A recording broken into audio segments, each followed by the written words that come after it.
E o assunto de hoje são os dispositivos móveis. Na verdade, precisamos construir, né, uma habilidade de lidar com paradigmas de interface inovadores que vão aparecendo à medida que o tempo passa, e os dispositivos móveis são um paradigma bem difundido hoje, mas que há 10 anos não existia. Então ele é bem interessante, ser uma coisa ainda em construção, ainda evoluindo bastante. Esse aqui é o mapa das nossas aulas, né? Não fica muito fácil de ver aqui, mas as que já passaram, elas estão com o contorno da elipse em linha contínua, né? E as que estão empontilhadas, que não aconteceram ainda, essa mais grossinha aqui, então é a de hoje, com o contorno mais grosso. Aqui tem a aula 8, 9 a 10, essa é a 8. Eu já explico um pouquinho para vocês. Tá? Inclusive, deixa eu ver, sim, aqui na reunião na videoconferência tem também o Jonathan, que é o estudante de mestrado que vai estar me ajudando nessa disciplina, fazendo a atividade didática dele, e ele vai conduzir uma parte aí das aulas de interação móvel, porque nós vamos usar o Android como estudo de caso para experimentar algumas coisas móveis, tá? Mas isso a partir da próxima aula. Hoje eu ainda vou falar mais conceitualmente sobre esse paradigma de interação móvel, identificar algumas diferenças com os outros paradigmas que são críticas para o design da interface, e também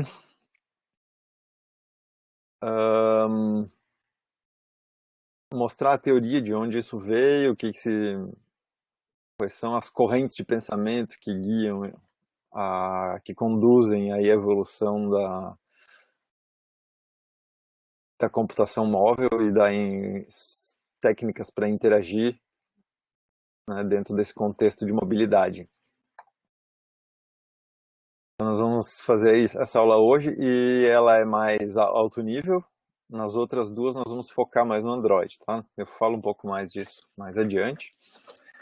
Mas eu já gostaria de que vocês pensassem, me dessem um feedback sobre a possibilidade, né, de vocês usarem o computador de vocês para programar em Android. Então, depois eu vou fazer ali uma consulta. Nem todos precisam ter um celular Android, podem usar um simulador, né, um emulador que tem na plataforma de desenvolvimento. E nós vamos seguir isso dentro do que for possível. Para programar para Android precisa de muita memória RAM, né? Pois é, depende, né? Depende do que a gente usa, ou se vocês já têm alguma ideia, a gente tem usado o Android Studio, que requer, sim, quer dizer, ele funciona melhor com mais memória. Mas mesmo nas máquinas do laboratório, lá do Instituto de Informática, que não são nada boas, já são meio velhas e com pouca memória, ele roda, é lento, mas ele roda, a gente consegue executar algumas coisas. É bem um pouco sofrível, demora um tempo, assim, a gente precisa clicar, esperar ele processar coisas, porque ele fica fazendo memória virtual e tal. Mas em qualquer máquina um pouquinho melhor que aquelas, ele já vai melhor. E aí a gente faz alguns testes, tá, para ver o que vocês conseguem fazer. Se possível, plugar um dispositivo Android na máquina para rodar nele os aplicativos. Isso funciona, requer um pouco menos de memória, funciona mais rápido do que Ah, o emulador. Sim? ok, muito bom. É. Então, digamos assim, que se alguém tiver uma máquina muito boa, pode rodar um emulador. Se alguém tiver uma máquina mais ou menos, conectando um smartphone Android, qualquer um, nela, nós não vamos fazer nada de complexo para entender o mecanismo, né, de como isso funciona.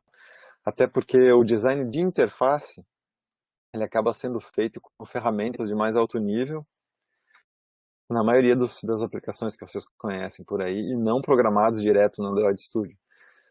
Só que, claro, a gente precisa ter um conhecimento de como funciona por baixo para poder criar coisas novas que essas ferramentas não disponibilizam. Mas então esse vai ser o assunto a partir da próxima aula. A gente vai fazer uma introdução também de como funciona o Android, depois vocês vão ter coisas práticas para fazer que até podem ser assíncronas.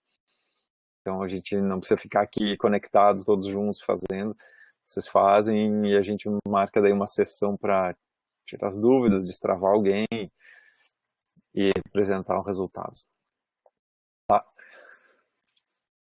Então, para introduzir aqui o assunto, né, vocês notam que a cada dia a computação é mais móvel, quer dizer, é só lembrar do histórico de um mainframe numa sala inteira, computador pessoal, um laptop que eu já posso andar com ele, e hoje em dia a gente faz tudo andando, usando... aqui o slide fica meio diferente quando eu carrego no MConf, né? Ficou uma parte por cima aqui dos smartwatches. Mas a gente passou a ter dispositivos que funcionam, que a gente pode usar enquanto está se movendo. Eles continuam conectados na rede, eles nos permitem entrar dados, ler informações de saída, e eles foram tomando a forma de dispositivos que cabem no bolso, alguns tablets um pouco maiores para aplicações em que tem um display maior, são mais úteis. Às vezes podem converter para usar um tablet como um monitor, né? Usando um teclado externo, fica quase um laptop. Então tem algumas variações. Aqui eu já mostro também um exemplo de Smart Glass, tá? Que seria um dispositivo móvel com a característica extra de ser vestível, assim como os smartwatches, que estão aqui um pouco escondidos. Nós vamos mostrar um pouquinho mais eles daqui a pouco. Tá? Mas então tem essa tendência à mobilidade. E aí eu quis fazer aqui uma pequena definição do que é um dispositivo móvel, com duas características: que ele caiba no bolso e que ele funcione e se utilize em movimento. Tá? Então, dependendo do tamanho do meu bolso, né, eu posso dizer que um laptop cabe no bolso. Posso. Mas um laptop não foi feito para funcionar e usar em movimento. A gente precisa parar e abrir ele numa mesa ou num suporte. Mesmo que eu esteja dentro de um veículo, preciso fazer isso. E aí ele não caracteriza aqui. Então, dispositivo móvel é tudo que é pequeno o suficiente para a gente grudar ele no corpo em algum lugar ou segurar ele na mão e ele funciona enquanto a gente está se movendo. Ou seja, é bem mais amplo do que um simples e bem difundido smartphone. Tá? O smartphone é um formato que funcionou bem comercialmente. As pessoas se adaptam a vários contextos com eles. Tá? Então é típico que nas implementações atuais de smartphone a gente tem uma pequena tela com entrada tátil e muitas vezes um teclado em miniatura que pode ser virtual ou físico. Certo? Então aí cabe um smartphone, cabe um smartwatch e talvez até um smart glass, onde eu não sei onde é que está essa tela com entrada tátil ainda, tá? Não, é uma coisa em desenvolvimento. A entrada tátil ali talvez não seja bem assim. Mas vamos lá. Então vocês sabem que a capacidade dessas máquinas que hoje a gente carrega no bolso e que custam em menos de R$1.000, que dá para dizer que são menos de $200 hoje, né? Cada uma delas tem mais poder computacional do que a gente tinha no mundo inteiro há 60 anos. E cada uma delas tem mais poder computacional do que os desktops que a gente tinha há 10 anos, talvez. E funcionam com bateria, e estão conectados, e tem múltiplos cores, programas, processamento paralelo, série de coisas incríveis. Então não dava para há 10, 15 anos imaginar nada disso, assim como hoje fica difícil imaginar o que a gente vai ter daqui a 10 anos, né? mas a gente tem que tentar. Vocês vão estar em pleno atividade daqui 10 anos e vão ter que lidar com as coisas que vão existir lá. Então, não adianta também, como eu falei, a gente aprender a programar smartphone aqui, a gente tem que usar isso como um estudo de caso para procurar identificar as características que diferem de ambientes que são, de paradigmas que são mais fixos para esses móveis, o que muda e tentar prever o futuro aqui, o que a gente vai poder aplicar ainda daqui a 10 anos ou não. Ok? Essa aqui é a agenda da aula. Eu coloquei os slides no Moodle, vocês podem até acompanhar lá se quiserem. Eu vou pular alguns eu tirei, porque é muito longo, é bem extenso esse assunto, como eu tinha preparado para uma aula presencial. Tem algumas coisas eu vou deixar para vocês olharem, e aí eu vou avisando. Certo? Então nós vamos começar aqui pela paradigma da computação ubíqua. Aí depois ver alguns desafios para projetar aplicativos móveis, técnicas de interação, explorar algumas que foram usadas, estão sendo usadas, ver as diferenças delas, né? Para a gente criar essa base de conhecimento para nos permitir tomar decisões sobre as técnicas que a gente vai usar depois. Falar um pouquinho dos dispositivos que a gente tem hoje, bem pouquinho, eu pulo aqui uma parte. Mostrar alguns designs alternativos, coisas que foram tentadas e que não funcionaram bem. Ou que foram modificadas para uma outra coisa que a gente usa hoje, mas que não surgiu desse jeito. E as possibilidades para o futuro, tem alguns conceitos, eu digo assim, alguns designs conceituais, né? Como que as pessoas desenham como elas acham que vai ser o futuro e fazem um vídeo disso e a gente consegue imaginar uma situação assim no futuro, mas que não tem hoje tecnologia para fazer ainda. E vou falar um pouquinho de sensores nessa parte. Eu acho que ali tem algumas possibilidades interessantes para o futuro. Ok? Então, não sei se vocês, pelo menos de nome, ouviram falar do Mark Weiser. Esse cara aqui, nos anos 80, ele inventou, né, a computação ubíqua. Foi ele que apropriou esse termo para dentro da computação, o termo da ubiquidade, ubiquitous computing.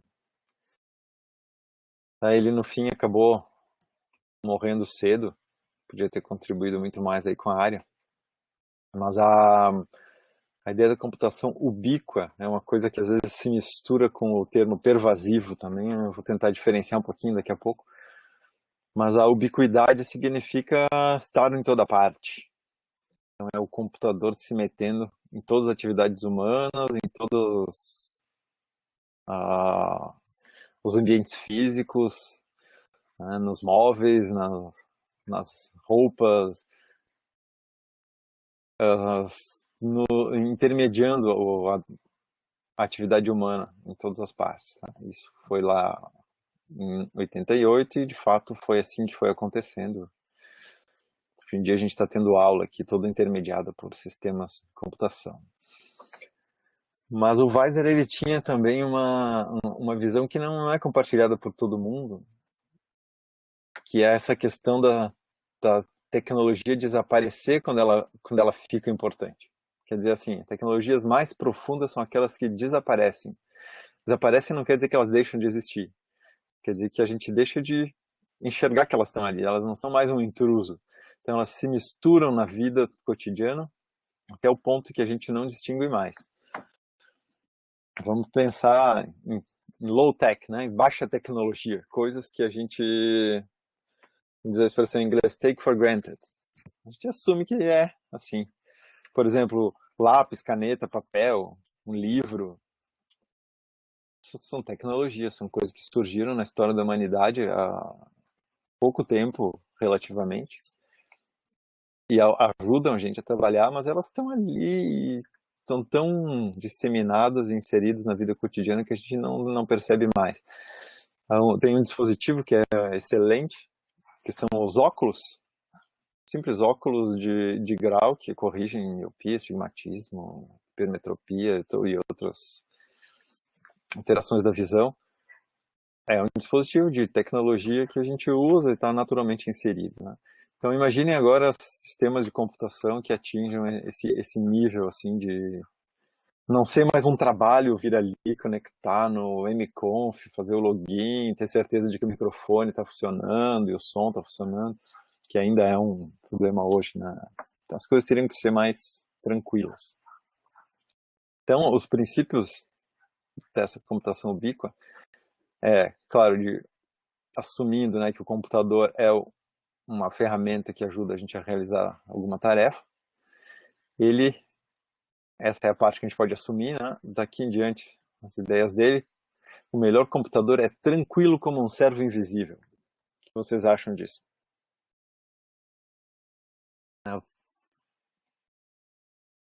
Não é assim hoje, né? A gente tem que dar atenção para o computador, tem que vir aqui, sentar na frente dele, fazer ações pensadas em cima dele. Então, aquela questão da travessia dos golfos. Eu preciso ter um objetivo, criar uma intenção, planejar uma ação, atuar ali em cima. Na maior parte dos casos, não aconteceu isso do computador ser tranquilo como um servo invisível. Mas a gente já percebe algumas dessas coisas. Por exemplo, um smartwatch que ele detecta o meu movimento e aí me informa, olha, tu só deu 3.000 passos hoje, está longe de chegar nos teus 10.000, no teu objetivo de 10.000, é bom começar a se mexer mais, né? Então é algo que é um pouco mais proativo, que age sem a gente explicitamente dar atenção e solicitar respostas. Outra, quanto mais coisas você puder fazer usando sua intuição, mais esperto você é. Acho que eu comentei um pouco isso nos primeiros dias de aula, quando eu estava introduzindo a disciplina, mas digamos que vocês estão numa conversa, né? Conversa de bar, e começa assim, não, porque sei lá, vou pegar aqui a área, a gente está discutindo muito coronavírus, né? Então, não, mas tem mais casos na Suécia, mas a Suécia é maior. Não, a Suécia é menor que o Rio Grande do Sul. E aí, o que vocês fazem? Quem é que é o inteligente ali na história que sabe o tamanho da Suécia? É aquele que vai ali no Google e faz uma busca, e num instante ele encontra e diz, não, a área da Suécia tem 600 e tantos mil metros quadrados, é maior que o Rio Grande do Sul. Né? Quer dizer, a gente está usando o sistema para nos tornar mais espertos. Só que a gente ainda precisa ir lá e pedir para ele. Né? Ele não está nos ajudando na hora certa, quando a gente precisa, fazendo com que a gente seja mais intuitivo. Então a ideia do Weiser é que a tecnologia tem que gerar calma. Não é para ficar buzinando o tempo todo notificações que a gente tem que reagir, nos deixar estressados, com a impressão de que nunca terminou de fazer as coisas, um e-mail chegando e tudo isso. Isso aí é o jeito que a gente está usando hoje as interfaces. Né? Então tá, pode ter outras tendências de pensamento aqui, mas eu concordo com essa ideia e o objetivo de gerar calma, de não estressar, de realmente ajudar a gente tranquilamente. Tá? Então, aqui definindo a tecnologia calma, aquela que informa, mas sem demandar nossa atenção. Certo? Tem nesse princípio. Pensem nele quando vocês forem implementar interfaces, porque é assim que a gente melhora a experiência do usuário, né? Bom, e aí eu tinha falado antes da ubiquidade e desse termo aí, o pervasivo, que muita gente acaba misturando. Se vocês forem procurar na internet qual a diferença entre ubiquidade e computação ubíqua e computação pervasiva vão achar respostas diferentes e contraditórias às vezes, tá? Eu vou estabelecer aqui um padrão ouro para nós, né? A gente pode discutir, ver se conhece, mas se concorda. Mas seria assim que ubíquo significa que está em toda parte. Tá? Então é ubíquo, ele está onipresente. Praticamente seria um sinônimo. Enquanto que pervasivo vai mais no sentido de estar difundido em todas as partes. É quase igual, né? Mas, tá, se o computador está em toda parte, ele pode estar em cima da mesa, no chão, embaixo da cama. Mas digamos que ele seja integrado agora na mesa, ele some e ele faz parte, então ele agora é mais pervasivo, tá? É um pouquinho essa a diferença. O bico está em toda parte e pervasivo está em todas as partes da nossa vida. Bom, então aqui tem essa linha, né, que veio lá, é um outro jeito de pensar na coisa, né? Mainframe era um computador que as pessoas conectavam via terminal, então muitas pessoas disputavam um pouquinho do processamento daquela máquina. E depois com o PC, né, computador pessoal, a gente tinha agora uma pessoa para um computador, e na computação ubíqua tá cheio de computador por aí, todos servindo cada pessoa.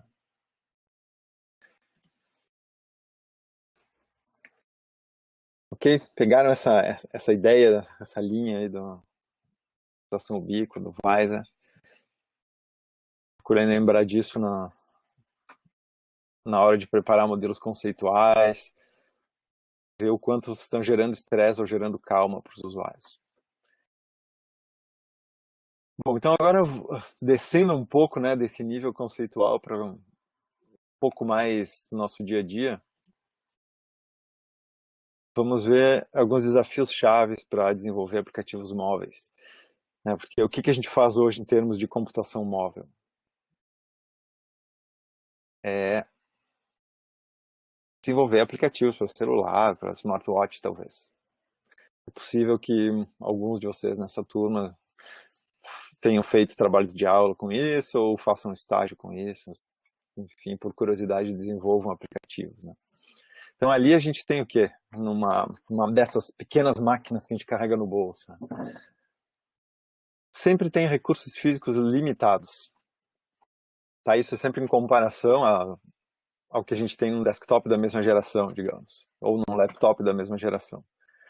Por mais que hoje eu tenha mais CPU, memória e tudo mais do que resolução de tela até, do que eu tinha em desktops há pouco tempo atrás, com certeza os desktops de hoje são mais poderosos em termos de GPU, CPU, memória, tudo do que os smartphones. Então a gente sempre tem uma limitação e tem que pensar nessa limitação.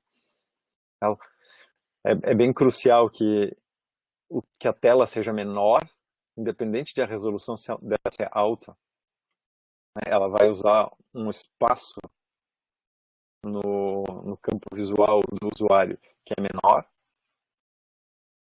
e isso tem implicações para a interação, tem implicações de quantos objetos eu consigo desenhar ali, e também se o usuário vai tocar nessa tela, né, que precisão ele tem de tocar num objeto que é muito pequeno nessa tela. Bom, aí já estou falando de dispositivo de entrada, né, tela de toque é um dispositivo de entrada. E como é que eu faço? Eu não posso pôr um teclado gigante desses que a gente tem na mesa num aparelho pequeno. A gente também tem a limitação energética. Conforme o que eu tiver que processar, isso gasta mais ou menos bateria. E a bateria acaba.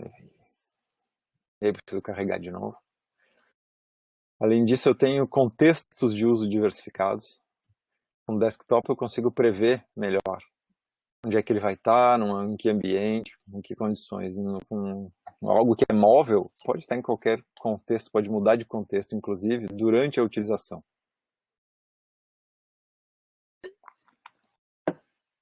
E aí as pessoas usam esses dispositivos para muito mais, uma variedade muito maior de atividades do que elas usam, e já era, né, já era de uso geral o desktop. num dispositivo móvel ainda varia muito mais. E uma característica crucial aqui é a atenção limitada. A gente nunca está dando atenção 100% por um dispositivo móvel como a gente dá para um desktop. Certo? Eu vou desenvolver, ilustrando cada uma dessas partes agora, para fixar o assunto. Então, aqui falando de novo dos recursos limitados, né, para desktops da mesma época, como eu já falei. Aqui eu tenho um exemplo das telas, porque se eu quero mostrar a mesma informação, eu tenho que lidar com essa geografia que é diferente. Então, se eu fizer um sistema para uma tela maior, os meus botões, que vão ser desse tamanho, eles ocupam 5% da tela. Mas, numa tela menor, eu não posso diminuir os botões proporcionalmente. Não, eles não podem ter 10% dessa tela pequena, porque eu não vou conseguir tocar neles ou ver esses botões. Então, eles vão ter que usar uma área maior, daqui talvez 15%, 20% da área total da tela. Essas mudanças são importantes se a gente considerar no design. Contextos de uso diversificados. Aí vocês veem ilustrado, né? A gente usa dispositivos móveis caminhando pela rua, num transporte público, em atividades aqui como numa conferência, né? A sessão de posters. Ali vocês estão vendo alguém usando um laptop para alguma outra coisa. E agora, antes era para todo mundo olhar os posters, né? Quem é que olha os posters? Todo mundo olhando aqui. Então essas coisas mudam. Até mesmo no banheiro, né? Ou a gente usa dispositivos móveis. Então, esses contextos têm peculiaridades, têm influências externas, tem questões de relacionamento entre as pessoas que estão próximas e perigos, né? Se eu tirar a atenção e estiver caminhando, posso ser atropelado, enfim. Esse uso em contextos diversificados tem que ser levado em consideração no design também. Aqui alguns exemplos também das diferentes atividades que a gente pode fazer com dispositivos móveis, que no desktop era mais previsível, como eu disse antes. Então eu podia imaginar lá alguns contextos, e isso é meio fixo no meu design. Porém aqui, não, as pessoas têm criatividade, elas inventam fazer coisas que eu não tinha pensado. Quando, na hora de projetar, né, o dispositivo. Então, claro, algumas aqui agora a gente já sabe, as pessoas querem usar o tempo todo, então usam o smartphone para dirigir, para aproveitar o tempo, né, enquanto estão dirigindo, para resolver problemas falando com alguém ou digitando, mandando o arquivo. Aqui no caso de turismo, né, a pessoa está vendo um mapa, procurando alguma coisa, tirando fotos, selfies, né, coisa bem recente. E assim vai. A gente não, enfim, a mensagem aqui é de que a gente não pode assumir que compreende todas as atividades e contextos de uso. Preciso de uma investigação aí e isso não é simples. Aí sobre a atenção limitada, que é a outra característica, também a gente não pode assumir que o aplicativo vai ter a atenção total do usuário. O usuário sempre vai estar fazendo alguma outra coisa. Claro que a gente tem uma visão, né, muito criticada hoje em dia, de que as pessoas não se relacionam mais diretamente, porque elas só ficam dando atenção para o smartphone, elas têm uma vida ali, um círculo social virtual, e aí não dão atenção para as crianças, não dão atenção para o seu parceiro em casa, e assim vai, né? Mas o fato mesmo é que a atenção é dividida. Tem alguém ali falando com a gente que está chamando a nossa atenção, tem o celular notificando que está chamando a nossa atenção. Aqui vocês têm casos típicos, né? Dessa multitarefa que o usuário é obrigado a fazer, e quando ele está fazendo isso com um dispositivo móvel, que a mãe com a criança, o telefone, um dispositivo móvel, um brinquedo, alguma coisa. Várias coisas ao mesmo tempo. O dirigir e digitar aqui do outro lado, né? que a gente pode fazer nessas interfaces para que a interação funcione aí. Então, aqui tem uma mensagem. Ó, repense o design se uma tarefa típica da sua solução requer mais de 10 minutos seguidos de operação para um usuário médio. Tá, isso aqui é um desses guidelines que aparecem por aí, né? Não quer dizer que é uma verdade absoluta, mas é um alerta para a gente. O usuário não vai ficar focado tanto tempo ali. Ele vai fazer alguma coisa, mas também a tela é pequena, digitar ali é cansativo. Ele logo vai fazer uma coisa e largar, e vai fazer outra e depois ele volta. Quando ele voltar, o que aconteceu? Fechou o aplicativo, desfez login, perdeu o contexto, como é que está isso, né? Ou se é uma tarefa que ele tem que fazer muito longa sem interromper, senão ele perde toda, né? Tem que pensar nisso.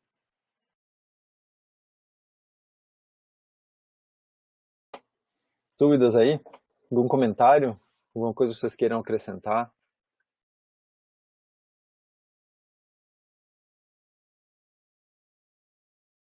Tranquilo?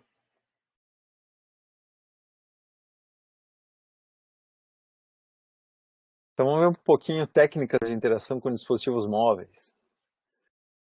Tá, vocês veem que eu tento falar nessa aula, em primeiro lugar, daquilo que possa se aplicar em geral, né, na maioria dos casos, sem pegar um ponto específico ali, no smartphone tem isso. Eu uso às vezes como exemplo, né, algum smartphone. E outra coisa, não dou muita resposta assim, façam assim que vai funcionar, e sim dizer, você tem que cuidar que o usuário não vai ter atenção, você tem que cuidar que os recursos são limitados, né? São alertas assim, mas não tem realmente uma regra final. Regras mesmo e guidelines a serem respeitados a gente vai ver nos casos específicos na semana que vem. Bom, então eu dividi aqui para as nossas aulas algumas técnicas de interação que são bem globais, né? Que se aplicam em vários casos para diversos tipos de dispositivos. Essa foi a ideia, pelo menos. Então, são basicamente três, que é apontamento, entrada de texto e entrada baseada em marcadores, que isso foi expandido para sensores também depois. Tá? Eu vou explicar como é que isso funciona. E aqui ficou cinza, né? Destacando em cinza não ficou muito legal, mas nós vamos falar primeiro de apontamento. Tá? Pensem aí o que é apontamento, o que vocês usam, o que um usuário precisa apontar usando um dispositivo móvel. Bom, num dispositivo fixo aqui no meu desktop, eu aponto tipicamente usando o cursor do mouse, certo? Movo minha mão aqui no mouse, que vai lá fazer o cursor ir para algum lugar, e aí eu clico lá. Estou apontando, então eu consigo apontar localizações e fazer manipulações, né? No smartphone eu preciso fazer seleções e manipulações apontando coisas. Então, selecionar um ícone, selecionar um local onde eu vou editar um texto, selecionar um texto que eu quero apagar, selecionar um local no mapa, esse tipo de tarefas de apontamento, navegação. Coloquei alguns exemplos bem clássicos, né? Não sei se vocês chegaram a interagir com esse primeiro aqui, né? No iPod, que era o player de música da Apple. É que ele está desmontado, até não dá para ver tão bem. Podem pesquisar aí. Esse aqui, ele tem como é que funcionava a interface dele, né? Aqui ele tem um display que não é touch. Então esse display ele mostrava sempre uma lista de uma dimensão. Então, é uma lista de coisas. Podia ser assim, a lista de músicas. E aí eu preciso navegar na lista de músicas, que é uma dimensão só. Quer dizer, eu poderia ter uma seta para baixo, seta para cima, e ele vai marcando a linha que eu estou.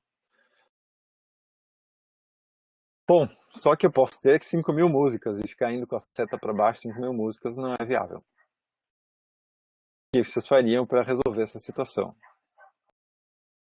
Alguém vai dizer, usa uma tela de toque, faz um swipe, isso, vai rolando. Ainda assim, né, seria swipe, swipe, swipe um tempão ali. Tem que usar algum truque extra. Alguns usam, por exemplo, colocando no cantinho aqui as letras do alfabeto, né, na ordem, E daí, ao invés de eu ficar scroll, scroll, scroll, eu tô ainda no A, eu aperto direto lá no T, e aí eu vou fazer o scroll, já tô lá no T e consigo ajustar. Bom, mas o scroll wheel do iPod veio antes de existirem telas touch baratas. E era um anel, né, uma espécie de disco com um furo no meio. Então, no meio tinha um botão de confirmação. E essa região aqui, eu podia deslizar o dedo nela. Então, ao invés de fazer um scroll que eu tenho que fazer clutching, né? Desliza o dedo, tira o dedo, sobe, toca de novo, desliza o dedo, fazer isso. Aqui não, aqui eu podia só girar o dedo e ficar girando. E isso ia infinitamente rolando a tela. Isso era bom, porque eu podia rolar em listas grandes de um jeito mais preciso, porque eu posso parar de mover o dedo, ele para na hora, não é aquela coisa do swipe que fica girando. E ainda, tinha outra feature. À medida que eu ia girando numa velocidade constante, ele entendia que eu queria continuar rolando por muito tempo. E ao invés de ir rolando de 1 em 1, ele começava rolando de 10 em 10, 100 em 100, uma escala logarítmica, assim, em que cada vez eu mantendo a velocidade de giro, eu ia pular mais tempo. E aí eu só parar de girar e começar de novo, e ele ia girando de 1 em 1 de novo. Isso foi muito importante e apareceu num tempo em que a gente tinha essas coisas aqui, que eram pequenos teclados, onde eu não posso apontar nada com o teclado, a não ser usar as setas. Então o teclado ele usava alguns dos números como setas que eu podia me deslocar na tela. Então essa primeira tela que é 2D agora, não é 1D, né? Essa aqui do iPod era 1D. Agora ela é 2D como a tela do Windows, digamos. E eu posso navegar nesses ícones e lançar os aplicativos. E aí alguns começaram a incorporar teclas direcionais específicas aqui, como é esse caso do lado, para fazer esse tipo de coisa. Então, keypad de 4 direções, né? Que é bem comum também. Tem outros que talvez vocês não tenham tido a oportunidade de interagir, mas esse aqui é o Jog Dial. Um dial, né, aquele botão de rádio que a gente gira para mudar de estação, que também é algo ultrapassado hoje em dia, que tudo ficou digitalizado. Mas é tão bom do ponto de vista de usuário, o botão, que muitos aparelhos, mesmo digitais, eles mantêm ali um encoder, que é esse botão que gira infinito, e faz o papel de dial para aumentar o volume, para mudar de estação do rádio. E, nesse caso aqui, para apontamento. Então ele fazia o mesmo papel aqui do scroll wheel do iPod, que eu posso ir girando ali, com a vantagem de ele ser uma coisa física, e que eu não preciso nem olhar para ele. Eu estou com o aparelho na mão, aqui assim, e com o meu dedo ali, eu vou fazendo assim, aí vou girando aquele botão para cima e para baixo, quanto eu quiser. Então eu controlo bem em uma dimensão, e ainda ele é clicável. Se eu apertar, ele entra e confirma a seleção. Esse é um jog dial. Isso pode ser útil ainda. A gente não tem mais visto esse tipo de coisa nos smartphones, né? O uso que as pessoas fazem hoje com tela de toque meio que tirou a utilidade disso. A gente está sempre com os olhos na tela, mas se eu quiser fazer coisas sem os olhos na tela, um botão desse tipo ele ajuda. Alguns relógios usam isso. E esse aqui é um outro parecido, que é o track point. Vocês talvez tenham visto algum laptop assim, se há não muitos anos, alguns laptops vinham com esse botãozinho assim no meio do teclado. É um track point, ele funciona como um joystick. Só que ele não precisa mover para um lado e para o outro. A gente só dá uma pressão nele, uma pressãozinha para um lado e para o outro, e ele movia o cursor. Então funcionava como um mouse para mover o cursor. E dá para fazer várias outras aplicações, como nesse aparelho aqui, que eu nem lembro o que é. Mas ele tinha um botão de confirmação e um checkpoint, então ele pode funcionar, fazer a mesma função de um mouse, né? Move o cursor ali, fazendo só pressão com o dedo. É bem preciso. Se eu faço mais pressão, o cursor move mais rápido, né? Com menos pressão move mais devagar, então tem um controle ali.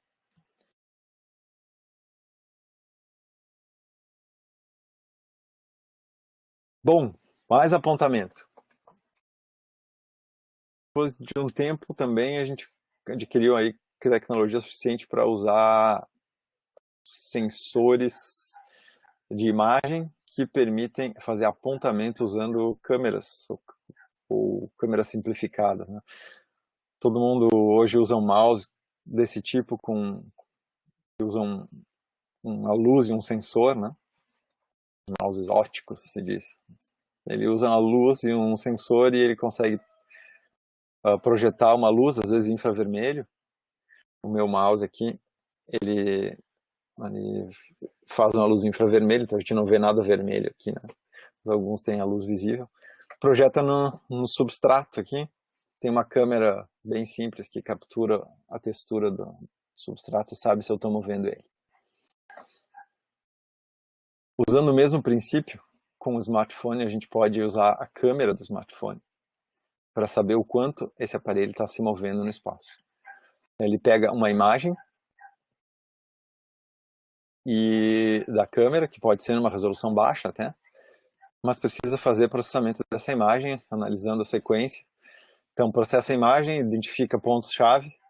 Quando vem a próxima imagem, num instante depois, ele rastreia os mesmos pontos-chave, detecta o quanto eles moveram, cria um vetor ali e sabe que o aparelho moveu para o lado, por exemplo, ou para cima ou para baixo. Então isso permite a gente detectar movimentos horizontais, verticais, rotacionais inclusive, e até a inclinação do aparelho, né, o tilt. Assim. Isso aí apareceu em alguns modelos. Isso foi num tempo em que ainda não estava tão globalizado, né, o uso desses aparelhos. Para nós aqui o serviço era ruim e caro. Então é possível que vocês nem tenham experimentado coisas desse tipo. Porque logo em seguida aconteceu isso aqui. Né? Surgiram acelerômetros, que são dispositivos que ficaram bem baratos, foram incorporados nos smartphones. E eles suprem essas necessidades quase que totalmente.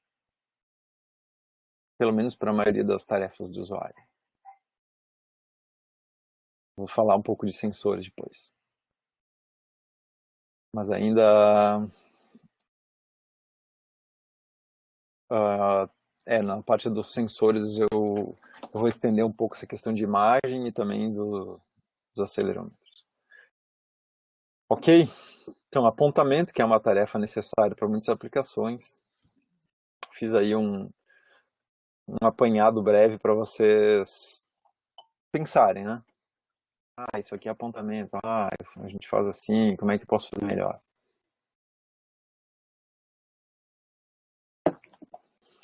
Bom, então vamos lá, entrada de texto. É preciso entrar texto, né? Na verdade, texto aqui podia estar entre aspas, porque vocês estão vendo que eu tenho entrada por teclado, pela escrita à mão e por voz. Então já tem a voz aí, a gente poderia dizer que não é texto, mas linguagem natural, bom, não precisa ser linguagem natural, podem ser comandos, né? A voz pode ser comandos. Imprime arquivo. Não é linguagem muito natural, é bem artificializada. Mas é entrar em informação de linguagem, dentro de uma linguagem que pode ser escrita em texto ou transformada em texto. Então a voz pode ser transformada em texto, gestos de mão, como a escrita manual, podem ser transformados em texto digital, né, em caracteres. E o que a gente está acostumado, né, entrar por teclado também. Vamos falar de teclado. O que aconteceu, né? Os dispositivos para serem móveis têm que ser pequenos, sendo pequenos o tecladão aquele precisou ser miniaturizado. Bom, algumas soluções vocês estão vendo aí. Foi o nosso teclado, né? A gente chama de QWERTY. Se vocês olharem o teclado de vocês da esquerda para a direita, tem ali as teclas Q, W, E, R, T, Y, né? QWERTY. É por isso que ele se chama QWERTY. Então se fez teclados desse tipo, que eu posso ligar no meu dispositivo móvel. Isso aqui nem é um smartphone, né? É um Palm Pad. Foram os primeiros dispositivos móveis. E outros pegaram e fizeram ele em miniatura, né? O BlackBerry foi o que puxou muito isso. Então, vários dispositivos BlackBerry tinham um teclado, mini teclado QWERTY nele. Mas nesse tempo dos teclados físicos, né, quando ninguém sabia nada o que fazer por teclados, o que surgiu, que funcionou mais? Então, em dispositivos como os Palm Pads, a gente teve teclados virtuais já, que eu acessava teclado bem pequeno, com botões bem pequenos, que o meu dedo não conseguiria pegar, mas que como a interação era feita com estilos, né, uma canetinha assim que eu toco, eu com a ponta da caneta eu tinha precisão suficiente para esses teclados pequenos e isso funcionava. E foi a Nokia que puxou isso aqui, né? Usar o próprio teclado numérico, que já é associado a letras, né? Nos Estados Unidos, desde sempre os telefones tinham letras, desde o tempo do telefone discado, né? Não sei se vocês experimentaram um telefone discado, mas cada número tinha 3 letras ou 2 letras associadas a ele. A gente podia até escrever o número de telefone em forma de letras, e a pessoa podia digitar, por exemplo, o nome da pessoa é Alô. Então o telefone dela podia ser 256. Mas 256 é difícil de lembrar. Alô é mais fácil de lembrar. Então, A tá aqui, o L tá aqui, o O tá aqui. Fazia isso. E aí, se eu uso esse tipo de coisa, ou seja, cada tecla do meu teclado faz agora 4 funções, o 2, o A, o B e o C, existe ambiguidade. Como é que a máquina sabe que eu quero fazer o 2 e não o A, não o B e não o C? Tem esses problemas, vou falar disso na sequência aqui.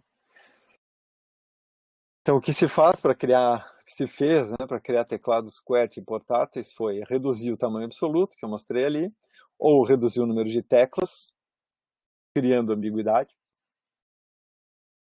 Tem também teclados dobráveis, que daí eu não posso chamar isso de móvel, né, mas de portátil só, porque eu não vou usar, desdobrar o teclado, plugar no meu dispositivo e sair usando ele pela rua. O que eu faço é eu levo o meu dispositivo, paro numa mesa, abro o teclado. Então ele faz o papel de um laptop, né? E também teclados projetáveis, que não tiveram muito sucesso, mas eu vou mostrar uns exemplos. Estão vendo aqui um modelo de smartphone que tinha um projetor, um laserzinho, né? Ele projeta na mesa ou na superfície qualquer no teclado, e aí eu conseguia digitar tocando esse teclado aqui, e um sensor no aparelho sabia em qual local, em qual letra eu estava tocando por oclusão, né? Ocludia uma letra, foi aquela. Também fizeram o projetorzinho separado que eu podia plugar em alguns modelos de smartphone. Eu testei uma vez um teclado desse e ele é muito impreciso, né? A gente demora, digita ali devagarinho, cuidando, e ainda assim ele pega a letra errada, tem que ficar corrigindo o tempo todo. Não é por nada que ele não se expandiu, né? E a gente não tem um uso amplo deles hoje. O que deu para fazer também, então, para melhorar isso? Abandonar o QWERTY, né? Afinal, esse layout ele só existe por causa das máquinas de escrever mecânicas, que tinha atolamento, porque cada tecla que eu dava tinha que uma vareta se mover e bater a letra. E se eu digitasse muito rápido, as varetas acavalavam, uma batia na outra. E aí ficava trancada ali e tinha que tirar. Então eles fizeram esse teclado com as teclas posicionadas de um modo que eu fosse digitar, no caso datilografar, o mais lentamente possível. Era para realmente ninguém conseguir acavalar as letras, fazer ficar um pouco mais lento e compassado, né? Tá, tá, tá, tá, tá, tá. Pra não fazer trarará. E isso sumiu esse problema porque não tem mais máquinas mecânicas. Posso digitar bem rápido hoje nos teclados. Então, para que manter o layout QWERTY? Não tem um outro que melhora? E aí se tentou alguns aí, geralmente os nomes vêm da posição das letras também, né? Aqui vocês veem o Fitali, porque ele tem o Fitali aqui. Outros não tem tanto isso. Opt, onde é que é o Opt? Eu perdi aqui o traço de como e por que eles foram desenvolvidos, né? Eles servem mais de exemplo para vocês, mas a regra sempre era agora acelerar a digitação e não atrasar. Então, se a gente pegar a língua inglesa como base, a letra mais usada é o E, está aqui no meio, no indicador direito, que é o mais fácil de... é o dedo mais hábil, né? Na média. Eu, geralmente eu vou ter o E aqui mais centralizado, as letras mais usadas por aqui em volta, A também, F, T, assim vai. Todos eles têm um pouco isso, né? O E, o A, o T aqui no meio. O Atomic tinha um espaço bem no meio, o E logo em seguida, e ele usava hexagonal, porque agora eu posso fazer isso num teclado digital, no teclado virtual, e aproveitar bem esse espaço entre as letras. Tendências aí que a gente sabe que não, no teclado padrão que vem hoje nos smartphones não é assim. Tem motivos para isso, mas não quer dizer que para alguma aplicação e para algum perfil de usuário não seja útil fazer coisas um pouco diferentes. Então, né, já que todo mundo está acostumado e gosta do QWERTY e continua usando eles nos teclados, nenhum daqueles que eu mostrei agora há pouco pegou, né? O que se faz para desambiguar? Então, no teclado de 12 botões, que é esse aqui dos celulares, uma desambiguação era clicar múltiplas vezes, né? Se eu tocar uma vez aqui, bom, depende de que aplicação eu estou. Se eu estou na calculadora ou no aplicativo de telefone, sempre vai valer os números. Mas se eu estou num aplicativo de mensagem, então tocar uma vez aqui no 2 vai fazer o A, se eu tocar duas vai fazer o B, se eu tocar três vai fazer o C, se eu tocar quatro vai fazer o 2. E assim vai para as outras todas. Então eu podia digitar assim, para digitar bom, de bom dia, eu vou fazer duas vezes no 2, depois três vezes aqui no 6. Aí eu tenho que esperar um pouquinho para confirmar o O e poder fazer mais duas vezes e fazer o... Não, mais uma vez e fazer o N, né? Um bom. É possível que muitos de vocês tenham experimentado isso. Eu me lembro que, para mim, a fase disso, eu estava no doutorado e eu tinha o meu telefone e digitava muito, assim, eu já estava muito hábil, então eu fazia sem olhar, né? Digitava textos complexos ali, que cansava o dedo até. Era uma forma de desambiguação. Teve o outro que foi esse de 12 teclas, então a ambiguidade fica menor, porque eu só preciso ter duas letras para cada uma. E aí, nesse caso, eu tinha a possibilidade de usar uma tecla Shift para desambiguar. A gente já faz isso num QWERTY, né, para usar as maiúsculas. Tinha uma tecla, aperta ela e aí vai dar a outra letra. Aqui no caso, essa tecla Shift era para trocar entre números e letras, né? Mas, assim, tem teclados como esse Half Keyboard aqui, que ele tem tamanho natural das teclas, mas cada tecla acumula duas letras. Então eu podia desambiguar segurando uma outra letra. Seguro a tecla de Shift com uma e toca a outra, eu faço a letra de cima. Se eu não segurar, eu toco a de baixo. Então é outro jeito de desambiguar. E além disso tinha os métodos estatísticos, usando dicionários. Vou mostrar aqui no próximo slide um pouco disso. Então, aqui, resumindo o que eu já falei, né, o próprio QWERTY é ambíguo, porque tem as maiúsculas e minúsculas. Daí usar o Shift para desambiguar, ou pressionando múltiplas teclas. Eu mostrei ali. Multitap, que é assim, para fazer a letra que é a segunda na lista, o B, por exemplo, eu dou 2 taps. Né? E o to key é quando eu uso um Shift. E aí se fez uma comparação, digitando o mesmo texto com várias pessoas para pegar diferenças de habilidade. Em geral, no multitap, as pessoas conseguiam fazer 22 palavras e meia por minuto. Enquanto que com um shift para desambiguar, elas conseguiam fazer 25 palavras por minuto, que dá uma diferença aqui. Está aqui embaixo, né, a referência. Uma diferença pequena, mas é uma diferença que tem significância estatística, foi demonstrado. Então, de duas teclas ser mais rápido. Mas mais rápido não é sempre o ideal, né? Quais são as métricas de usabilidade que a gente quer maximizar? Então, talvez fosse outra coisa para esses usuários, por isso que a maioria dos telefones não aplicou o two-key input e sim o multitap. Até que entraram os métodos de desambiguação usando estatística, que a gente usa até hoje. Então, os primeiros, né, T9, eram usados lá com o multitap. Vou voltar o meu slide para usar como exemplo.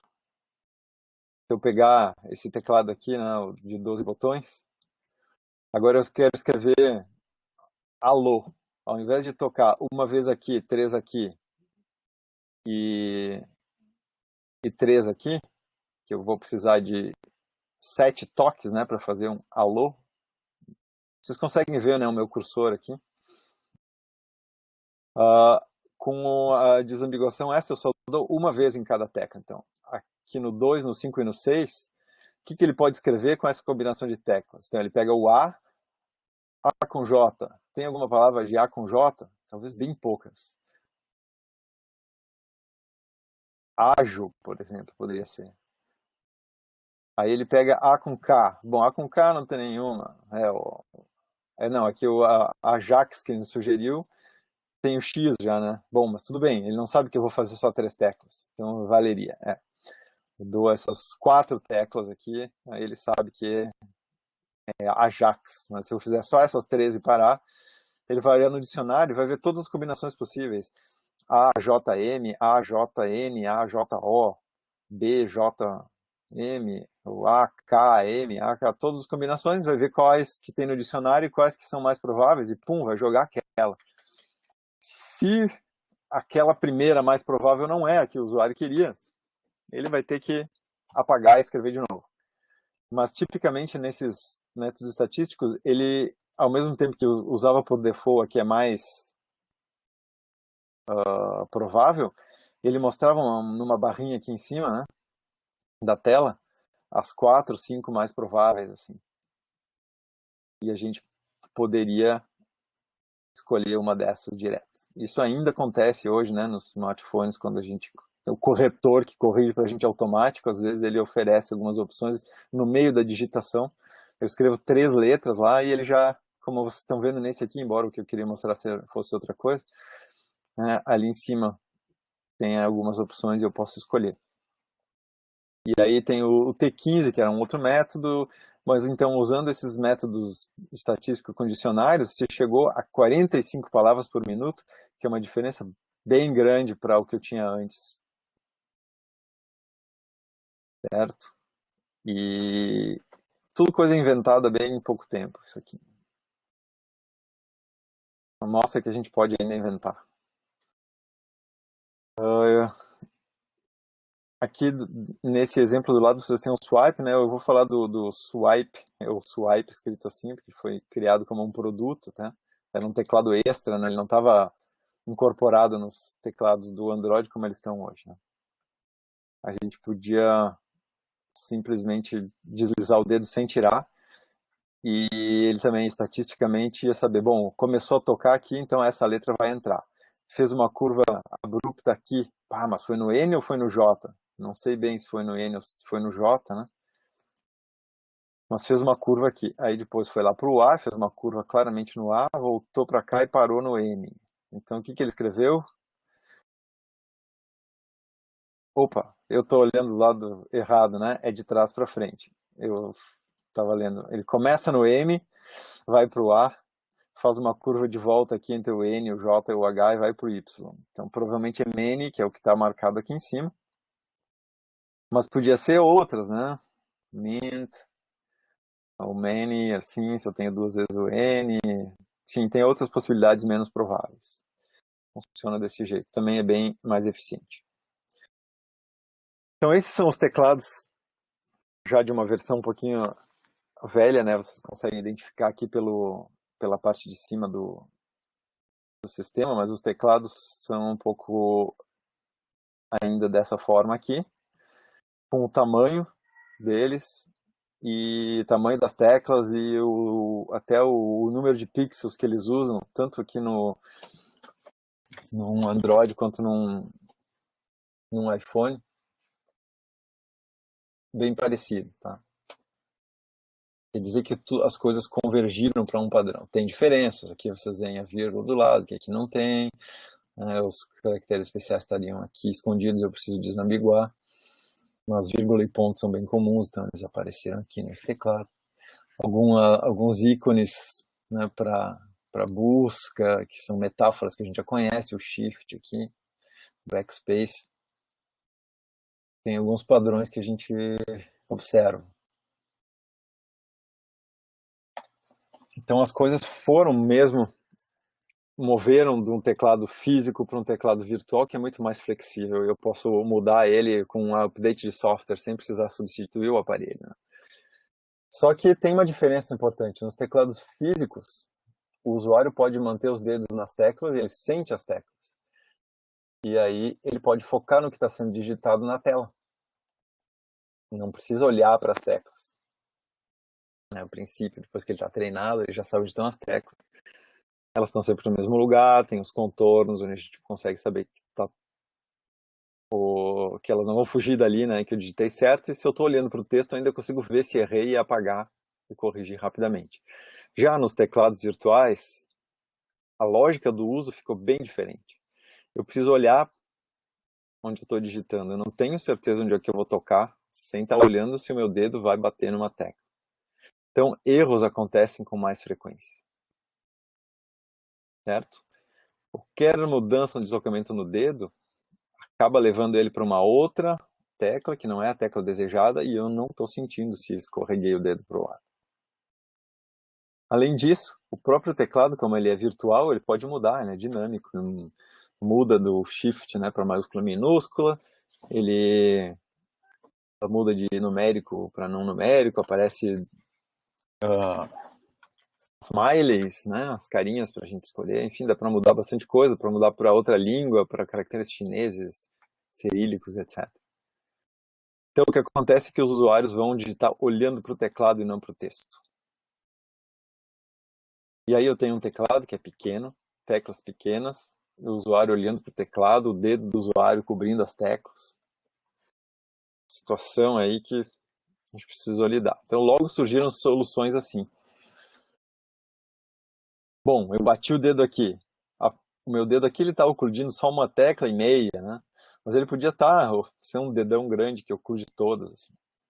Então eu preciso ter algum artefato novo inventado aqui que me mostre o que eu acabei de digitar. Eu não estou olhando lá para o texto, então, claro que se eu estou olhando lá para o texto que eu estou digitando, eu toco aqui e não saiu o G que eu queria, eu sei que não saiu o G que eu queria porque eu estou olhando para o texto e saiu um H. Mas as pessoas não estão olhando lá, então elas digitam tudo errado. H, K e tal, quando elas queriam digitar G, O. Né? E aí elas só vão se dar conta quando já mandaram o texto errado. Então, para isso, tem esse artefato que está aqui pertinho do dedo e eu posso ver, sim, foi o G, foi certo, foi certo.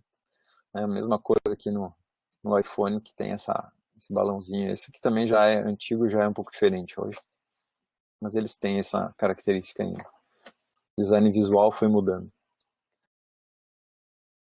Aqui nesse slide eu coloquei um teclado em branco aqui, só para explicar para vocês também sobre o redimensionamento dinâmico do teclado virtual. Eu já não tenho mais certeza, eu não tenho um iPhone, e eu não tenho certeza se isso aqui continua se aplicando, mas teve uma versão que foi usado isso.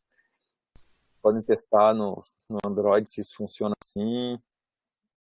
Vou explicar agora o que é. O redimensionamento dinâmico, ele tenta prever as letras que eu vou digitar usando estatística também. Então, vamos supor que eu quero escrever alô, como antes, né? Alô. sistema não sabe que eu quero escrever alô. Mas eu vou lá e toco na letra A. Então, no começo, da minha... Eu não digitei nada ainda, né? Então, no começo da minha interação, vou tocar de cor. Todas as teclas elas têm um espaço lógico, quer dizer, uma box de colisão, como vocês talvez sejam acostumados a ouvir, que é do tamanho dela, né? Então, todas as teclas têm a box de colisão, um tamanho assim, igual. Agora, na hora que eu toquei o A, significa que, bom, o A é uma letra comum, né? Mas vamos fazer aqui, por exemplo, olhando no dicionário, depois do A, não tem muitas letras que apareçam nas palavras. Por exemplo, digamos que não vá ter nenhuma palavra que depois do A venha o J. Eu sei que tem, né? Mas digamos que não venha. E nem o K e nem o M. Então, o J, ele vai ficar com...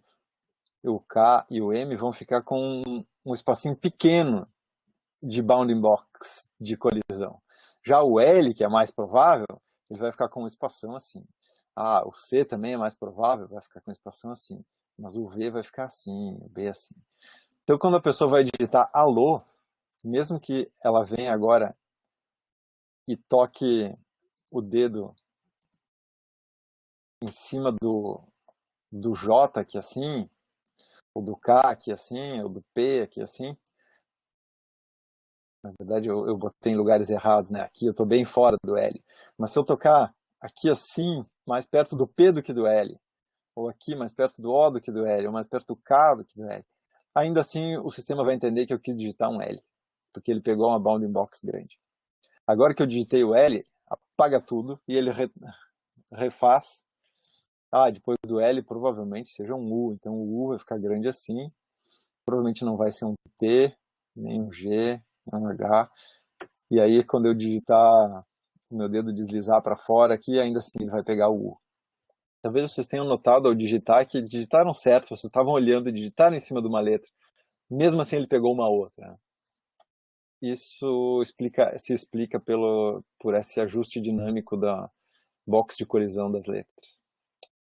E isso que eu gastei um tempo para explicar aqui, é para inspirar vocês que vocês podem fazer a mesma coisa para outras interfaces. Tá? Para outras situações em que um usuário está fazendo uma ação e vocês conseguem, por algum modelo, prever o que ele vai fazer em seguida, e com isso dá para ele uma taxa de erros menor, né? Porque vocês já estão prevendo, então provavelmente ele vai cometer menos erros. Para terminar essa história de teclados, né, o swipe eu já tinha falado antes um pouquinho, aqui está ele, né? Então aqui estou digitando fun, né, a palavra do inglês, deslizando o dedo para o N, mas isso está relacionado a esse outro teclado Minum que apareceu para o Android Wear um tempo atrás. Eu acho que ele já ficou obsoleto também, essas coisas não convencionais, elas vêm, somem, depois elas voltam. Tem um vídeo que vocês podem ver depois, não vou mostrar, mas imaginem um teclado QWERTY inteiro, desenhado aqui, eu fiquei com elipse, desenhado aqui nessa partezinha que ocupa bem poucos pixels numa tela de um smartwatch. Então a ideia é pegar uma tela de smartphone, um teclado virtual de smartphone e comprimir ele para um espaço pequeno num smartwatch. Vocês já digitaram em smartwatches? Talvez não seja... A maioria das aplicações evita que a gente precise digitar coisas, né? A gente mais seleciona coisas. Mas mandar mensagens, como é que eu faço para mandar mensagens? O smartwatch tem que poder me permitir mandar mensagens. Então, uma possibilidade, entre outras que estão por aí implementadas, é ter esse tecladinho. Não sei se vocês conseguem enxergar alguma coisa aqui, né? Mas eu tenho o teclado QWERTY na diagonal, assim, Q, A, Z, W, S, X, E, D, C, todos nas diagonaisinhas. E aí eu vou tocar com o meu dedo ali, mais ou menos perto de onde eu quero digitar, e tem uma inteligência artificial, né, um modelo por trás que foi treinado e que deduz que palavra eu quero digitar conforme as posições que eu toquei. Tá? É mais ou menos isso. E eu economizo vários pixels ali que eu posso aproveitar para outras coisas. Dá para inventar 1 milhão de soluções nessa linha. Muitos smartwatches acabam usando palavras padrão que provavelmente o usuário vai usar, mensagens curtas, ok, até mais tarde, não gostei, vai em frente, joinha, né? Essas coisas. Mas se eu preciso palavras, digitar mesmo algo mais significativo, não tem muita escapatória.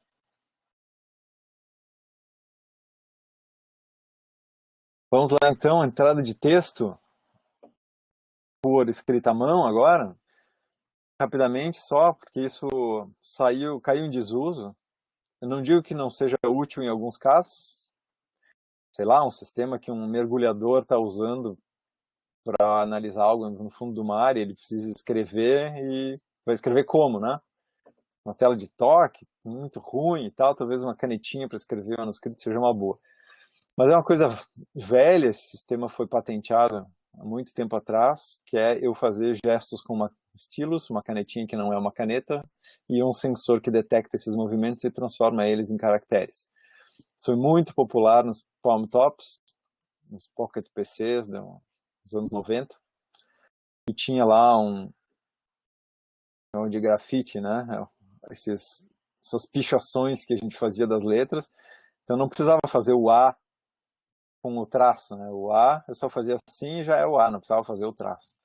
Tentaram diminuir para padrões que eu posso fazer contínuo. O T era só assim, um V, bom, V fica óbvio que é assim, né? Mas tinha outras de traço contínuo que eu tinha que fazer o G desse jeito, assim. E isso era interpretado para caractere. O problema com isso aí é que o conjunto de caracteres, se ele fica meio grande, se eu quero digitar símbolos matemáticos, línguas asiáticas que têm milhares de caracteres, mesmo usando simplificações, fica muito difícil cobrir todos. Os estilos também de cada pessoa tem seu estilo de letra cursiva, de fazer o traço, eram muito diferentes, aí o sistema precisava aprender isso. Criou algumas dificuldades que, depois que surgiu uma tecnologia que permitia fazer melhor, isso aí foi abandonado. Mas antes ele era muito usado porque realmente dava de escrever com aquilo. Ok? Então, por voz, também não tem muito que eu vá dizer, né? Vocês conhecem, ok, Google, e vocês podem digitar qualquer coisa falando. Ele digita lá, faz uma busca. Vocês podem dar ordens, dar comandos, funciona também. Tem já falamos outro dia, tem a Siri, tem a Alexa,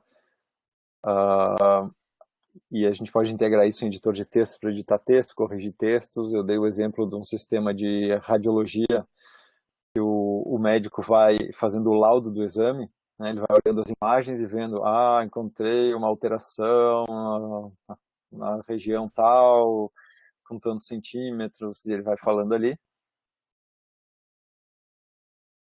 Tem na parte de acessibilidade para deficientes, uma parte em que uma pessoa não tem braço, não tem mão para poder digitar, ou aí ela pode falar e dar comandos, e os sistemas operacionais eles têm interfaces que interpretam.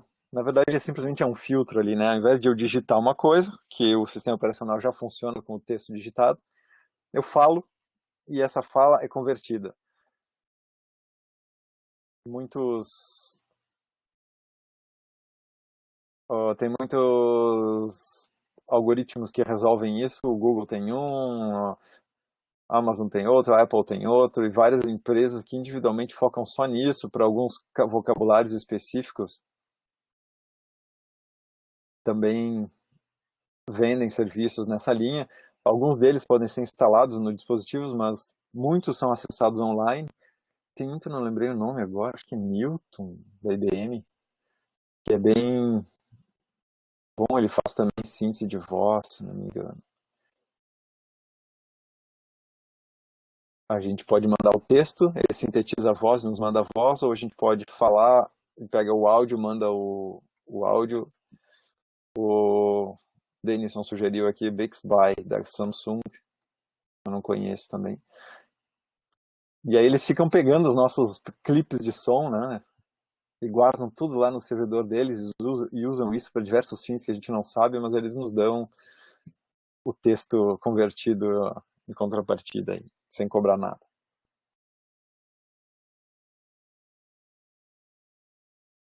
Bom, e por último, então, um pouquinho sobre marcadores. Foi bem popular usar marcadores que eu detectava com a câmera do celular, e com a evolução dos sensores, isso foi um pouco deixado de lado para usar sensores como NFC e a GPS, triangulação por rede de Wi-Fi ou de celular mesmo, e isso me dava localização. E o que se usava mais ou menos nos marcadores era para localização.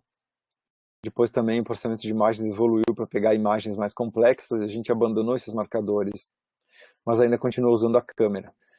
Então, o que ele funcionava usando um QR Code, que vocês conhecem bem, pega a imagem tem uma string, essa string acessa um site, faz qualquer coisa, né? E teve algumas aplicações para isso, eu queria mostrar. Essa aqui está bem pequena aqui, podia ter feito maior. Mas é um jornal, é um recorte de jornal, página da meteorologia, um jornal suíço. No tempo que estava na Suíça, então eu vi isso aqui. É um mapa da Suíça e ele tem para algumas partes esses marcadorzinhos que, com o meu aplicativo do jornal no celular, não era ainda comum eu ler o jornal só no celular, né, o jornal de papel, mas eu podia ler o código e o código me colocava informações extras atualizadas em tempo real ali na própria imagem do vídeo.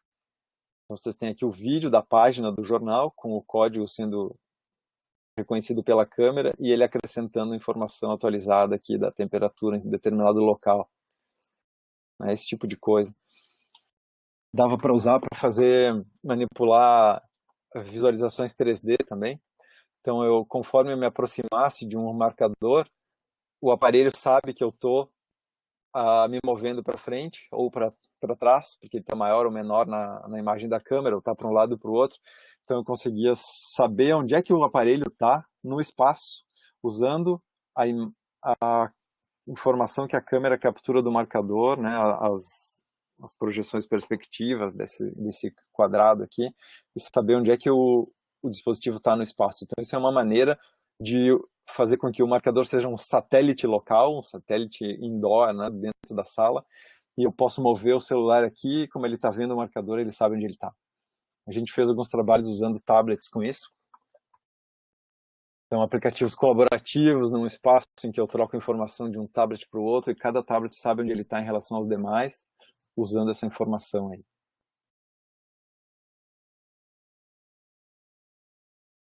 Então, hoje em dia se faz muito isso por sensores mesmo.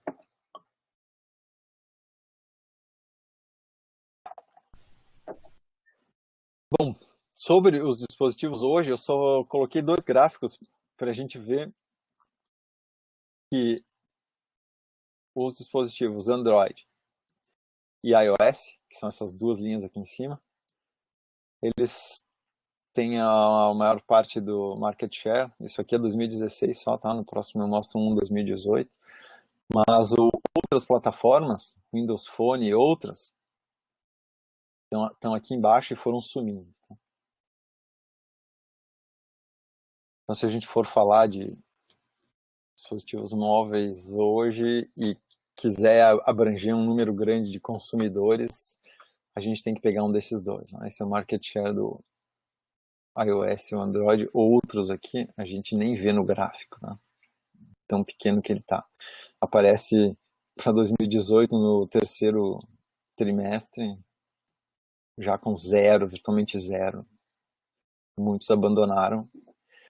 Mas tem muitos fabricantes que suportam Android, né, e com o iOS só da Apple, então tem essa diferença também grande entre esses dois. O meu nicho de mercado, pelo preço do dispositivo, já que a Apple tem sempre um dispositivo que costuma ser mais caro, E o Android ele tem uma faixa grande, alguns de mais qualidade bem caros e outros mais baratos, bem populares. E isso é o que vai servir para justificar a gente usar Android, né? Já que todo mundo tem, muito mais gente tem acesso ao Android, a gente vai usar Android. Além dos smartphones, hoje a gente tem muitos smartwatches, que são esses aqui, que eu coloquei alguns exemplos. Essa aqui é a Mi Band, não é bem um smartwatch, é uma fitness band quase, tem poucas funções de smart.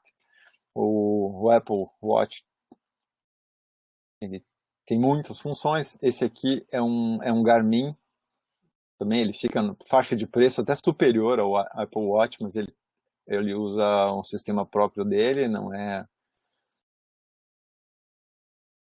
o iOS, não é Android, nem Android Wear, nem nada disso, nem como é que é, nem me lembro agora os nomes dos sistemas. E eles têm geralmente sensores, como vocês veem nesse aqui, que é um sensor de frequência cardíaca.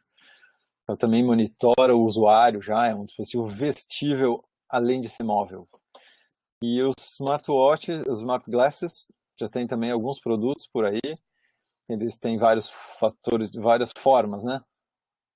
Esse aqui com tela de projeção só aqui em cima, câmeras, esse aqui que pega mais uma armação como um óculos que a gente usa, mas com todo um peso aqui, sensores para localizar no espaço, displays, etc. Mas eles estão crescendo rápido, vocês devem se preocupar em projetar coisas para esses dispositivos, mesmo que a gente use protótipos simplificados. Né? Então, para o trabalho de vocês, vocês vão dizer, eu não tenho smartwatch, eu não vou fazer nada. Vocês podem usar um smartphone, prendem ele com uma fita aqui no pulso, usem uma tela pequena dele para simular um smartwatch e podem programar coisas usando essa limitação aí. Dá para fazer em realidade virtual algumas coisas para smart glasses também. Faz tudo num ambiente de realidade virtual, simulando como se eu tivesse os óculos e testa ações do usuário em cima disso. Bom, antes de terminar, eu vou só mostrar alguns designs alternativos.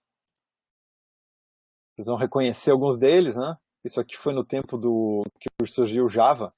Se vocês conseguem ver na imagem, essa caneca aqui tem o logo do Java. Todo mundo era fã do Java. Vou ver se eu consigo dar zoom ali. E o zoom daí eu tenho que mover para o lado. E mover para o lado, como é que move para o lado, né? Não sei como mover para o lado aqui. Mas enfim, tem ali a caneca do Java. E aí ela estava conectada, já que o princípio do Java era, isso é com a mãozinha, né? Era que eu podia rodar o meu programo ele uma vez, gera bytecodes do Java, e ele roda em qualquer dispositivo, então ele podia rodar também nesses braceletes aqui. Esse aqui tinha 3 LEDs conectados sei lá se era o laptop do usuário, ou podia ser o anel, tinha o Java Ring, que era um dispositivo que rodava Java. E dava notificações aqui. Piscava a luz vermelha, a luz verde, conforme ou se chegou uma mensagem para o usuário e tal. Isso a gente vê hoje em quase todos os fitness trackers e smartwatches, né? Notificações por um LED na mão, a gente vê nos smartphones. Esse aqui era ao invés de eu colocar fones ou mover o aparelho para o ouvido para ouvir, ele usava um transdutor sólido, quer dizer, algo que eu prendo no pulso e que gera uma onda de som que se propaga pelo sólido, que é a própria mão do usuário, e ele ouve colocando o dedo no ouvido. Coloca o dedo no ouvido e está ouvindo o som lá, e ele pode falar, porque tem um microfone aqui, né, no aparelho, e ouve assim. Uma outra tentativa. A outra mais legal é essa aqui. Eu tenho a impressão de que algumas das imagens aqui elas ficaram ampliadas e a gente não consegue ver no slide em relação ao meu slide original. Esse dispositivo aí, deixa eu ver o meu slide aqui, claramente foi cortado algumas coisas das imagens, porque ele mostra até o peito aqui, né, do usuário. Bom, o que ele tinha aqui era alto-falantes, tem que botar de volta. Eu posso mover assim também, né? Mas eu já estou no 100% do zoom. Movendo assim, vocês veem aqui embaixo. Ele tem dois alto-falantes, o que não estão no ouvido, mas eles geram um som que ninguém que tem em volta ouve. Só o próprio usuário. Eles são direcionais para a posição do ouvido. Para que alguém ia preferir usar um troço desse aqui do que usar o fone? É porque fone é antissocial. A pessoa que está com fone, ninguém vai falar com ela porque ele está ouvindo alguma coisa, então não vou atrapalhar. E isso aqui não. E o próprio usuário ele consegue ouvir tudo o som do ambiente porque não está com fone que está bloqueando esse canal. Tá? Então tem uma utilidade isso. Talvez não para a maioria dos usuários, na maioria dos contextos, mas para alguns perfis de usuário em alguns contextos. E aí, recentemente, ano passado, sou eu. A foto ficou com um embelezador. Selfie com um embelezador. Ficou lisa, assim. Mas é o mesmo dispositivo de antes. Esse aqui ele é da Bose, vocês veem aqui, é uma marca famosa de dispositivos de boa qualidade. Ele faz a mesma coisa que aquele protótipo antigo ali, está à venda. Isso foi no aeroporto quando eu estava indo para o VR ano passado no Japão. Eu testei aqui. É estranho, a gente coloca isso aqui e tem um som que a gente ouve, parece que vem do espaço, assim, a gente não sabe de onde vem de algum lugar, parece que alguém está falando com a gente. Mas não tem ninguém falando, ele vem daqui mesmo.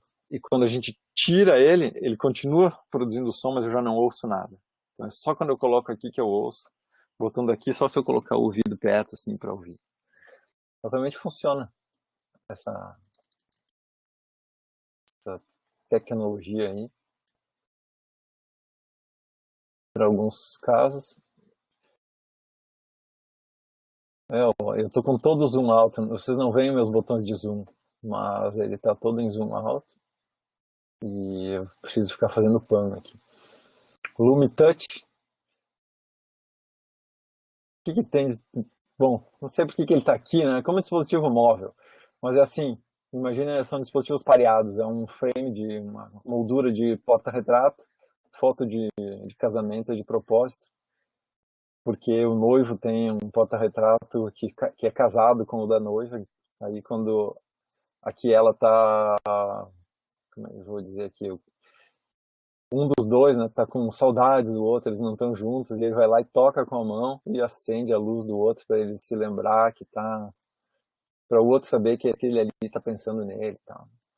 Então é uma comunicação entre pessoas, é uma comunicação sutil, daquela do tipo calmo lá do Weiser, e notifica uma informação que é rica do ponto de vista afetivo e etc., mas que está passando com um simples toque, com uma simples luz. Vocês entendem, né?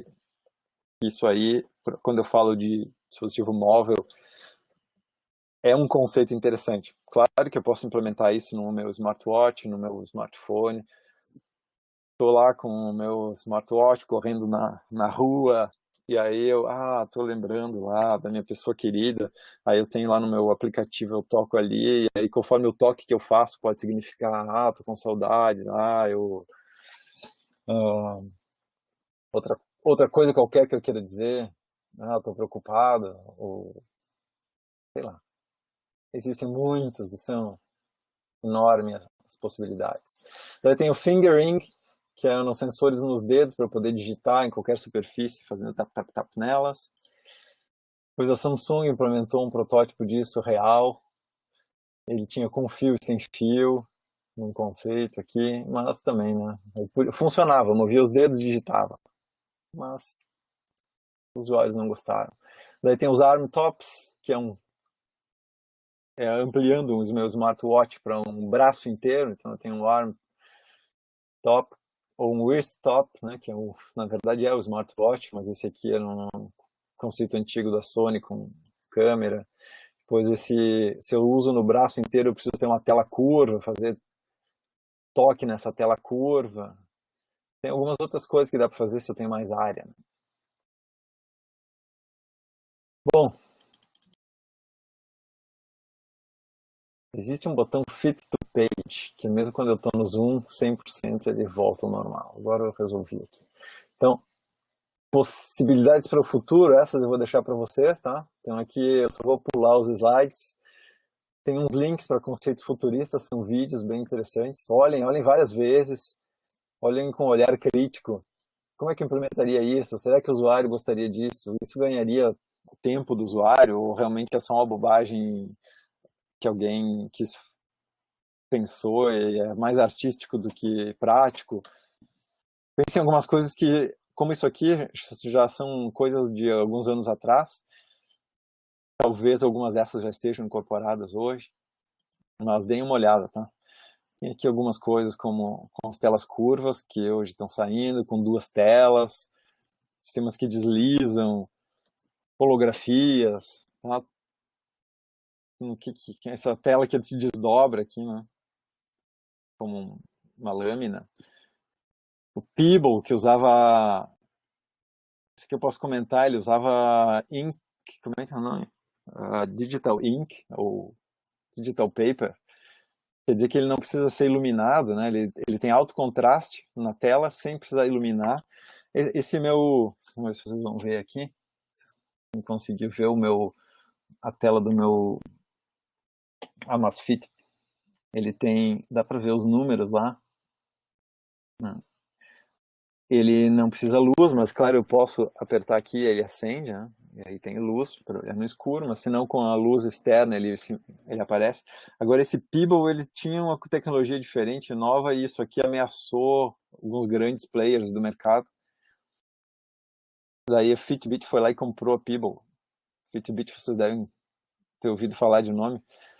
Compraram eles e fecharam. Nunca mais se ouviu falar. Tá, o Galaxy da Gear da Samsung, hoje tem outros modelos, né? Eu já tive um Galaxy Fit, Gear Fit, mas não é bom, nenhum deles. Esse aqui tentava fazer tudo que faz no smartphone ali, né? Então não era muito, a usabilidade não era boa. Aí teve com os sensores de movimento e os algoritmos para processar os sensores evoluindo. Então, primeiro, a Jawbone teve essas pulseiras aqui que não tinham display, mas eu conectava pelo aplicativo.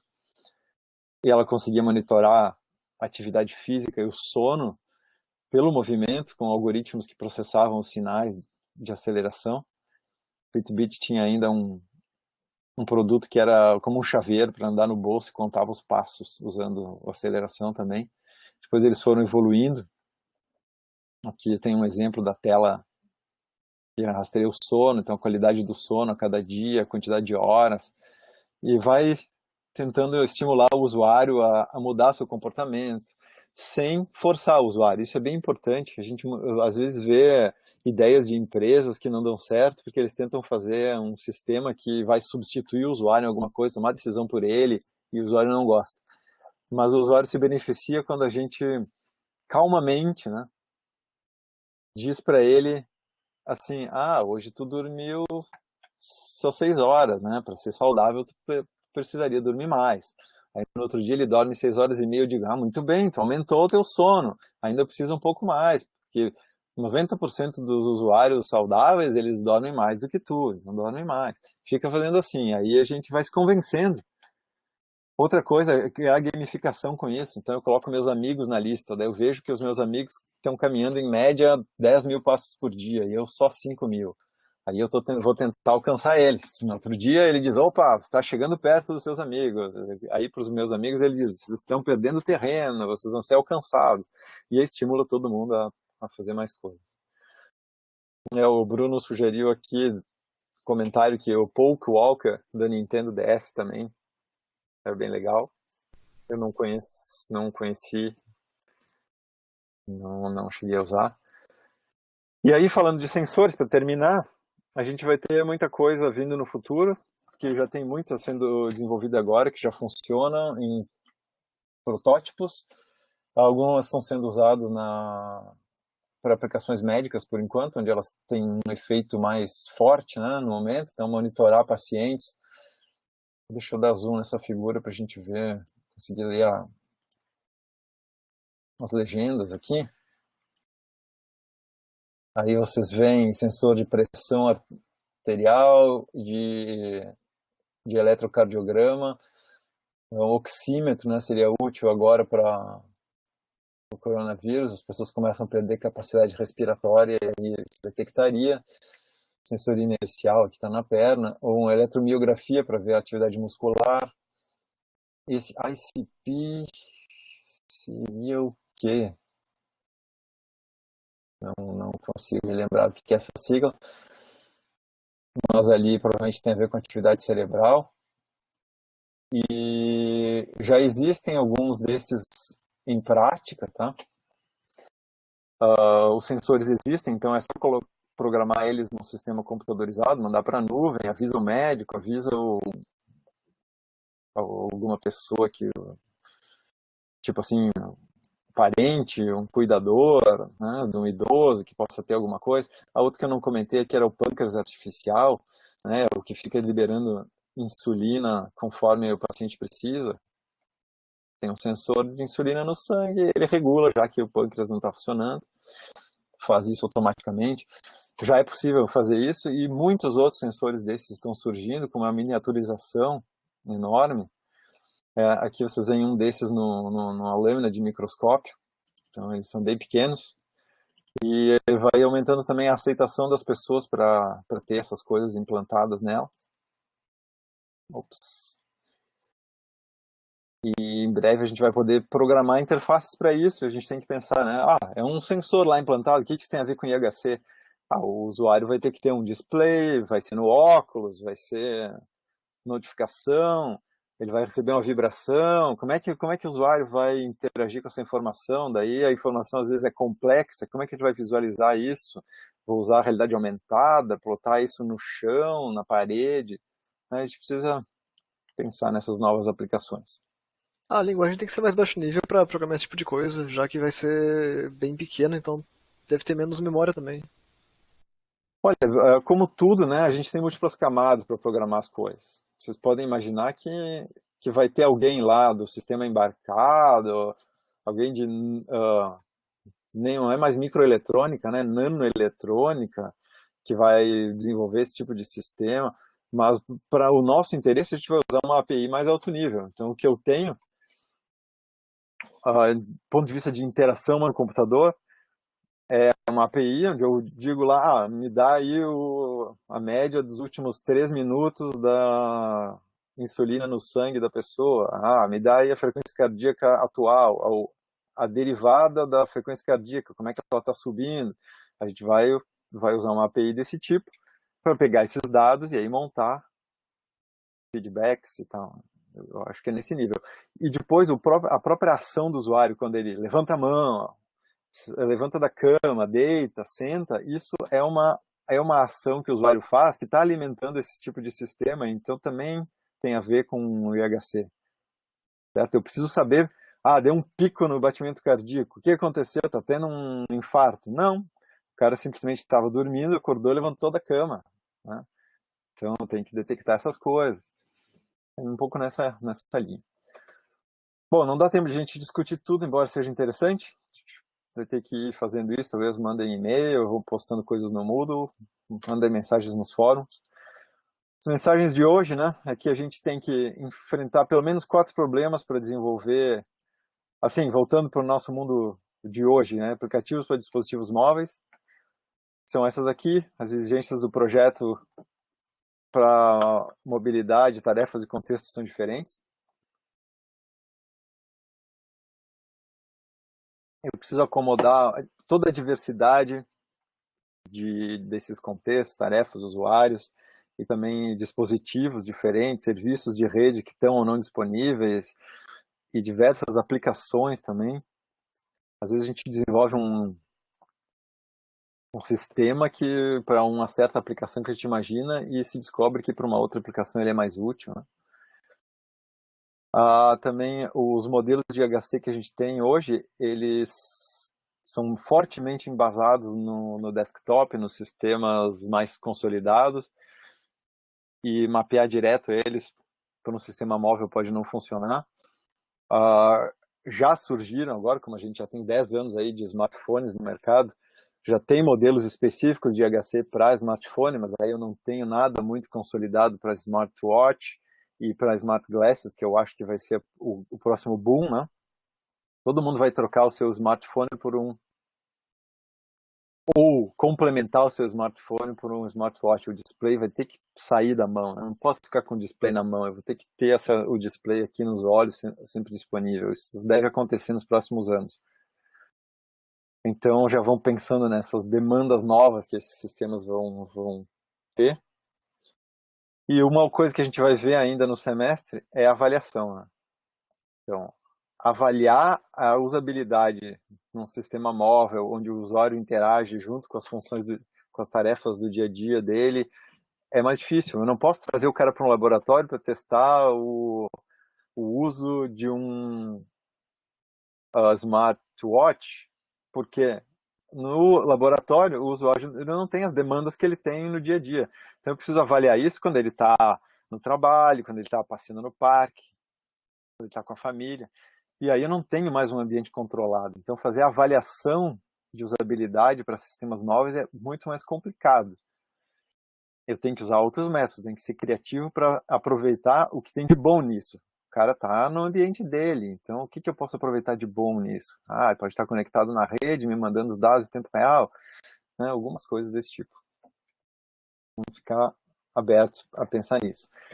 Então, para terminar aí, eu mostro para vocês uma metáfora. O que vocês acham dessa aí? Essa é a aplicação da metáfora do telefone discado para o aplicativo de discagem do smartphone. É uma possibilidade. Nunca vi ninguém fazer, mas com isso eu termino a aula de hoje. Parece bem nostálgico pra muita gente, né? É. E a Era divertido, usabilidade, né? era divertidinho girar esse disco no telefone antigo também pra ligar. De girar e ficar esperando ele voltar. Sim. Ai, quantos noves nesse número. A minha experiência com o telefone discado, quando começou o teleatendimento, digite o número do seu cartão, mas não era assim, né? Era disque o número do seu cartão. E aí, o número tinha 9. Pá, botava um 9. 8. Eu, putz. Com pulso, e ele entendia os pulsos, às vezes perdia um pulso. E aí tinha que digitar tudo de novo, porque pegava errado. Porque digitar, eu já digo digitar, né, mas era discar tudo de novo. Enfim, foi uma pincelada aí nos dispositivos móveis, dá para ter um curso inteiro sobre isso. Espero que vocês tenham aproveitado e que pelo menos dê ideias e abra a mente de vocês para pensar um pouco diferente sempre que possível. Tá? Isso aqui se todo mundo faz assim, será por quê? Não dá para fazer melhor? Ok? Podemos terminar? Sim. Então, terminar aqui. Era isso por hoje. E aproveitem o feriado, o feriadão. Né? Amanhã é feriado, 1º de maio. Complicado feriado nesses tempos, mas segue a vida. Até terça-feira, então. Terça.